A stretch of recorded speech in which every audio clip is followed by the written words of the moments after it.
The first chapter of Genesis affirms the broad spectrum of the human experience, including gay, intersex, trans, gender-expansive, straight, and cis people. We need to read Genesis 1 as a celebration and affirmation of the beautiful variety we find in human life and life in general, not as a restriction or limitation of what is possible in God's good creation. My name is Anthony. I'm a pastor of an LGBTQ-affirming Christian church in Washington, D.C. I've done graduate work in theology, philosophy, and the original languages of the Bible. Let's dive in. The first chapter of Genesis is a brilliantly structured, ornately detailed, and well put together poem about God organizing creation out of God's good intention, not as an accident as other ancient religions believe. Genesis 1 is about pushing back the powers of chaos, the formless void of verse 2, and creating all that we see now. Now, something you must understand about biblical Hebrew is that it is a very terse, compact language. Something that takes 10 to 20 words to say in English could be said in 5 words in Hebrew. There's only about 7,000 words in biblical Hebrew.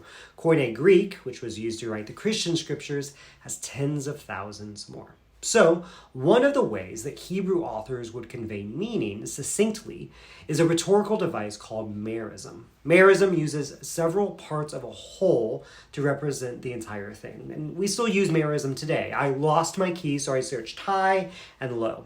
Does that mean I didn't search somewhere in the middle? No, of course not. It means I searched everywhere.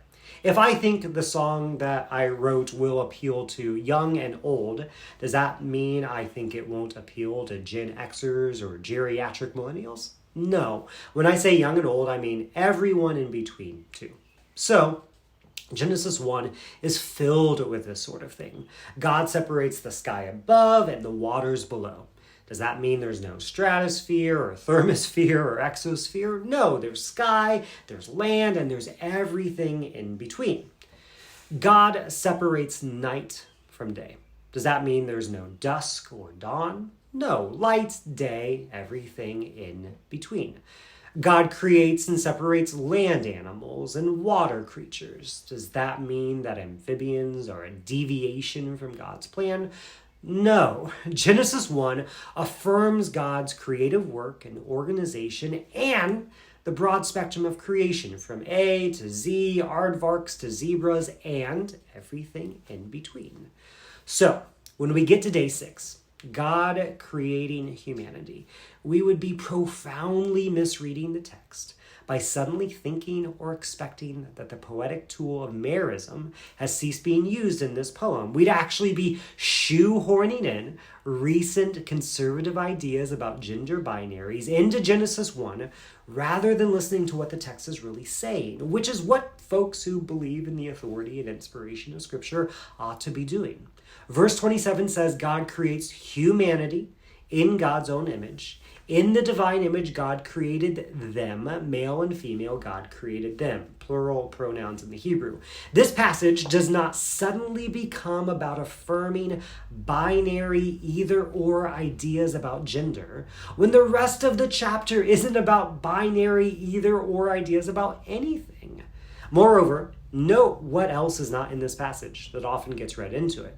There's no mention of marriage. There's no mention of a man and a woman pairing off.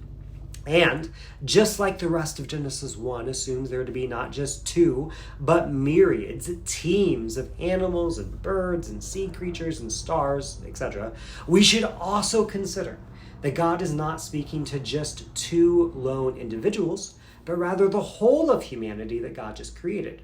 So we shouldn't get the image that Genesis 1:28, that's the command to be fertile, multiply, fill the earth, master it, is God just talking to 2 people. That would be taking the story of Genesis 2, which is completely separate creation account, different order of events that all happens in one day, not 7. Be taking chapter 2 and reading it back into Genesis 1.